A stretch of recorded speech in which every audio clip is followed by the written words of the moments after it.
আর্য, আর্য একটি গৌরবসূচক শব্দ।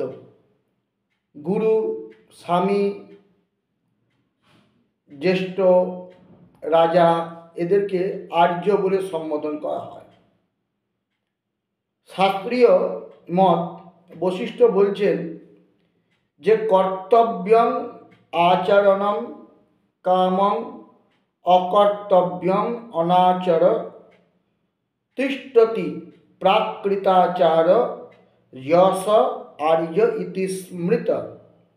অর্থাৎ যে ব্যক্তি কর্তব্য কর্ম করেন, অকর্তব্য কর্ম করেন না, অর্থাৎ শাস্ত্র যেই রকম কর্তব্য করতে উপদেশ করেছেন, যা যা করতে নির্দেশ করেছেন, সেই রকম বিধিবদ্ধ কর্ম করেন।